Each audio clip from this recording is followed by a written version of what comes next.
Hello, it's Not Bad Cat here on April 16th, 2022 with your weekly Rimworld mod updates and uploads. I've been hoping to get a video to 100 views in a week from upload, and last week reached 100 views in 3 days. So thank you for your subscriptions, your views, and comments just after a video goes live. It puts a smile on my face, and the algorithm likes it too. Now, to this week's mods, let's dive in. More Vanilla Biomes by Zylleon has been updated with 2 biomes for a new total of 10. Rimworld always felt a bit bare with the few biomes it included, especially with deserts seeming to take up half of the world because biomes are mainly influenced by temperature and precipitation. The new Badlands biome is rocky, sandy, with very little flora or fauna. It's a temperate region with lots of pockets of sand, so base planning may be a little difficult, but a great way to slow raiders down. The glacial shield will spawn between sea ice and tundra, with much of the land covered in rock and ice. Lakes will be the gathering point for soil, plants, and animals, great for a quick tree cutting or hunting run. Both are visually interesting and present new challenges for settling and thriving in your colony. When you get later in the game and have found many different spots to deep drill, it can be a chore to have to hover over every one of them to figure out what they are. You knew you had a spot for a gold deposit somewhere, but where? Colored Deep Resources by Kikohi will shade the spots according to the material's stuff color. Gray for steel, yellow for gold, and so on.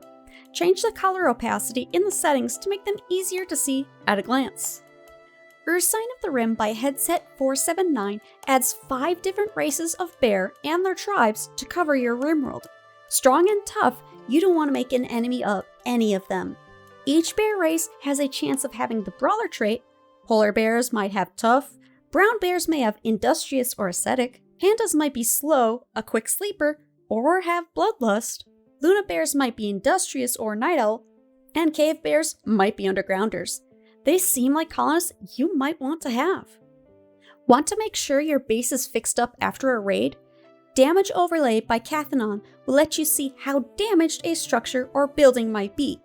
You can customize the colors and what buildings the overlay is applied to.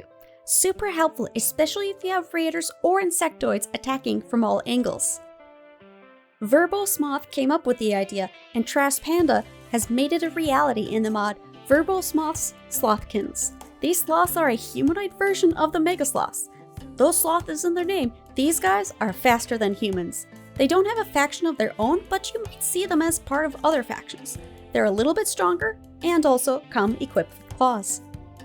Caravan Auto Food Restrictions by Yodalorian lets you set a default food restriction for any pods heading out via caravan. They do need to exit through a map tile, and you will need to set the food restriction in the mod settings. Currently, when a pawn returns home, you will need to go ahead and reset their food restriction. Yodalorian is looking to automate that part in a future update. Chocolate Drug Policy by PlayerEmers adds chocolate to the drug policy menu, which means that your colonists can keep some in their inventory and eat it according to the rules you create. Very helpful for any of your teetotaler pawns for a quick pick-me-up. Hauling items to workbenches is really where the bottleneck lies. You can set up shelves around them, but those still need to be restocked. Maybe you have enough pawns or dogs to do that, but why worry about logistics? Item Teleporter by Scorpio brings space-age tech to your colony. Place your storage areas wherever you want. You don't need to plan your base. Set the item teleporter within 5 tiles of the bench or production spot and set up your filters for the teleporter. After that, pawns grab exactly what they need right from that teleporter. Your crafters can remain blissfully unaware of the conditions of how the materials are gathered. Vanilla Chemfuel Expanded by Oskar Potocki is a small mod that is a proof of concept of the pipe network code made by Kikohi. This code can be used by any other modder to add their own pipe networks, as well as structures that will consume whatever is in the pipe.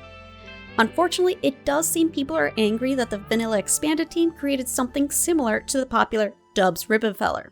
If you love Ribbenfeller, you don't have to use Vanilla Chemfuel Expanded. Don't be a jerk to mod makers. You just make the modding community worse.